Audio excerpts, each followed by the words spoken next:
हमारे साथ रेसलर मौजूद हैं। जुनैद ये कंफ्यूज हो गए थे उनको देख कर के ये कैसे रेसलर हैं, इतने कमजोर, स्मार्ट, स्लिम। नहीं, कमजोर तो नहीं कहा जा सकता, लेकिन स्मार्ट तो है। स्लिम थे। हमारे साथ नाज़रीन मौजूद हैं अत्तर, और अत्तर ने भारतीय हरीफ को शिकस्त दी है। पाकिस्तानी रेसलर अत्तर जाहिद ने भारतीय हरीफ को शिकस्त दी, और नेपाल के दारुल काठमांडू में ये इवेंट हुआ था, जहां पे सिमरात वीरेंद्र को शिकस्त देकर इंटरनेशनल चैंपियनशिप के टाइटल का दिफा भी किया। बिल्कुल जी, अत्तर जाहिद ने अपनी जीत को पाकिस्तानी कौम के नाम किया है। हम वेलकम टू शो कहेंगे। अत्तर जाहिद, आपको गोल्ड मेडलिस्ट हैं, आप रेसलर हैं, लेकिन आप लगते बिल्कुल नहीं है। पहला शिकवा जो जुनैद का था वो यही था कि आप इतने सूटेड बूटेड और इतने स्लिम स्मार्ट रेसलर कैसे हो सकते हैं। क्या आप वाकई रेसलर हैं या हमारी आंखों का धोखा है? अगर जुनैद भाई को कोई शक है तो मेरा और जुनैद भाई का मैच भी फिक्स कर लेते हैं। और ये सही रहेगा, ये सही रहेगा। नहीं, ये यकीनी तौर पे बहुत ही अच्छी बात है कि आपने अपनी फिटनेस को इतना मेंटेन भी रखा हुआ है। और साथ में पहले तो बहुत बहुत मुबारक हो आपको कि आपने भारतीय हरीफ को शिकस्त दी है। उससे शिकस्त देने का एक अपना ही मजा है ना, कौम भी बहुत खुश होती है, हमारी जो खून है वो कई गुना बढ़ जाता है। तो अब ये बताइएगा कितना टफ ये कंपटीशन था, कितने कंपेटिटर्स थे, और फिर भारतीय हरीफ को कैसे आपने शिकस्त दी? बेसिकली ये मैच नेपाल में ही हुआ था, और इस दफा एक अनएक्सपेक्टेड चीज थी। जो पूरा क्राउड था नेपाल का, वो सारा मेरी सपोर्ट में था, सारा मेरा नाम ले रहा था क्राउड। तो स्ट्रैटेजी मैंने ये सोची हुई थी इस दफा, क्योंकि ये जो मेरा अपोनेंट था वो मेरे से डबल साइज का था, बहुत बल्कि था, हैवी था। तो मैंने सोचा था कि मैं इंटेंशनली मार खाता रहूंगा, और जब इसको लगे कि मैच इसके कंट्रोल में आ गया है तो वहीं से मैं काउंटर लेके इस पर अटैक कर दूंगा। और वही हुआ, मैं मार खाता रहा ड्यूरिंग मैच, और ये समझता रहा कि वो मैच जीतने वाला है, सारा मैच इसके यानी कि मैच भी आप फिल्मी अंदाज में जीते हैं। तो मैंने इस पे अटैक कर दिया, और ये हार्डकोर मैच था और इसमें सब कुछ अलाउड था, हर वेपन, हर चीज, कुछ भी मार सकते थे। अच्छा। तो वहां पे मुझे ऑडियंस में से किसी का क्रच नजर आया, मैंने वो उठा के उसको यानी हिट किया। फिर उसके बाद मेरा जो इंटरनेशनल चैंपियनशिप टाइटल है, मैंने वो उसके सर पे मारा। मैंने एक दफा मारा, पूरा क्राउड कहने लगा वंस मोर वंस मोर। अच्छा। मैंने दूसरी दफा फिर मारा। तो लगता है क्राउड में भी पाकिस्तानी ज्यादा थे। नहीं, कोई पाकिस्तानी नहीं था, सारे नेपाली थे। अच्छा। लेकिन वो मेरी स्पोर्ट में। लेकिन स्ट्रेटेजी जो थी वो अत्तर की उन्हें पसंद आई। और अत्तर, जिस तरह से आपने भारतीय हरीफ को हराया है, खून जो है वो दुगना हो जाता है, आपका एक हौसला और बढ़ जाता है कि आप किसी को भी अब हरा सकते हैं। क्योंकि जब भारतीय कोई हमारे सामने आता है, मद्दे मुकाबिल आता है ना, तो उसे हराने का मजा दुगना हो जाता है। आपकी उस वक्त फीलिंग्स कैसी थी? बिल्कुल। मेरी फीलिंग जो थी, बहुत प्राउड मोमेंट था, और मैं वर्ड्स में डिस्क्राइब भी नहीं कर सकता क्या फीलिंग थी। और ये दूसरी दफा है जो मैंने इंडिया को हराया है। एक दफा लास्ट ईयर अक्टूबर में मैंने इंडिया को हराया था, और अभी जब ये बेसिकली मेरा मैच स्केड्यूल नहीं था इंडिया के साथ, ये जो वार की सिचुएशन शुरू हुई थी पाकिस्तान इंडिया की, तो मुझे अचानक सडनली इसका इंडियन का चैलेंज आ गया था। तो मैंने ये भी नहीं देखा क्या प्लेटफॉर्म है, मुझे कितने पैसे मिल रहे हैं। मैंने कहा लेट्स मेक दिस ऑफिशियल, और मैंने इस जज्बे से बस चैलेंज एक्सेप्ट किया कि मेरा अपोनेंट इंडिया का है। और मैं अपनी फीलिंग वर्ड्स में बता भी नहीं सकता क्या मैं फील कर रहा था कि मैंने पाकिस्तान को ईद का तोहफा दिया है। और ये ईद के दिन था, और मैं अपने घर से, फैमिली से, अपने मुल्क से दूर था। तो पूरे पाकिस्तान को यही मेरी तरफ से ईद का तोहफा है जो मैंने इंडिया को। बहुत बहुत मुबारकबाद आपको इसके लिए, और पूरी कौम को मुबारकबाद।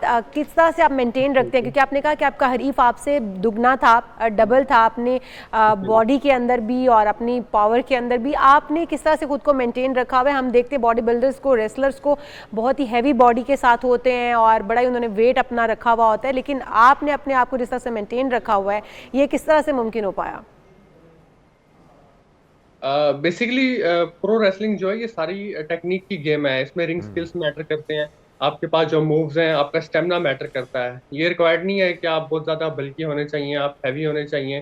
तो मेरी जो है रिंग ट्रेनिंग बहुत अच्छी है। मेरे जो ट्रेनर हैं वो अमेरिकन ट्रेनर हैं, कलिस्टो, उन्होंने मुझे ट्रेन किया है। और ये सब कुछ जो है टेक्निक की गेम है। आपने अपनी टेक्निक से, अपने मूव से, आपका स्टेमिना बहुत अच्छा होना चाहिए इसमें। और आपने देखा होगा ये अर्ली 70s अर्ली 80s में ये होता था कि बड़े बड़े जो बॉडी बिल्डर्स होते थे वो रिक्वायर्ड होते थे रेसलिंग में। अब ट्रेंड चेंज हो चुका है, रेसलिंग का ट्रेंड चेंज हो चुका है। अच्छा, स्पोर्ट्स बोर्ड का रद्देमल कैसा था? पाकिस्तानियों ने किस तरह वेलकम किया जब पाकिस्तान पहुंचे?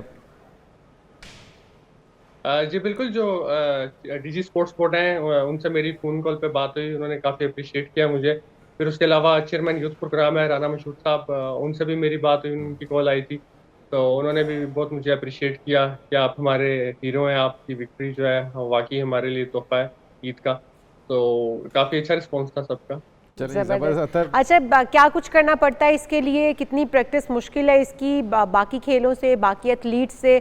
क्या मैसेज देना चाहेंगे जो यंगस्टर्स अभी रेसलर बनना चाहते हैं पाकिस्तान के अंदर? जी बिल्कुल, जो प्रो रेसलिंग है ये one of the toughest sport है, क्योंकि इसमें दो ही चीजें हो रही होती हैं, या तो आप मार रहे होते हो या मार खा रहे होते हो। और इसकी जो ट्रेनिंग है वो भी बहुत टफ है, कोई आम बंदा बर्दाश्त भी नहीं कर सकता। देखने में तो लग रहा होता है कि बहुत ईजी है, मैं ये कर लूंगा वो जी कर हाँ। लूंगा, लेकिन जब एक्चुअल में रिंग में जाते हैं फिर पता चलता है कि ये क्या है। तो जो भी बच्चे इसमें आते हैं रिंग में ये सोच के कि बड़ा इजी है, वो फिर रिंग में पहला बम्प ही लेते हैं तो अगले दिन वो आते ही नहीं, उनकी कुछ कमर में ये प्रॉब्लम्स हो जाती हैं, उनके शोल्डर इंजरी हो जाती है। तो इसमें बहुत यानी टेक्निक्स रिक्वायर्ड होती हैं, और अगर आप सीखना भी चाहते हैं तो इसके लिए सर्टिफाइड ट्रेनर से आपको इसकी बिल्कुल लर्निंग ठीक है। करनी पड़ती है, ये नहीं कि कोई भी आप।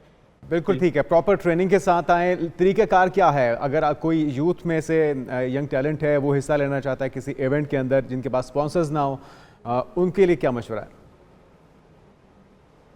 बेसिकली पाकिस्तान में तो ये बहुत अनफॉर्चुनेट है कि यहाँ पे ना कोई रेसलिंग की ट्रेनिंग एकेडमी है, ना कोई सर्टिफाइड ट्रेनर है, और यहाँ पे इसका कोई कॉन्सेप्ट नहीं है, ये भी नई चीज़ है यहाँ पे। और मेरी भी जो सारी ट्रेनिंग है वो सऊदी अरब में हुई है, थाईलैंड में हुई अच्छा। है। तो अगर कोई जबरदस्त। सीखना चाहता है तो वो यही है कि अगर कोई सीखना चाहता है तो यही है कि वो अब्रॉड जाके जहाँ पे सर्टिफाइड एकेडमी हो, सर्टिफाइड ट्रेनर हो, वहाँ से सीखे।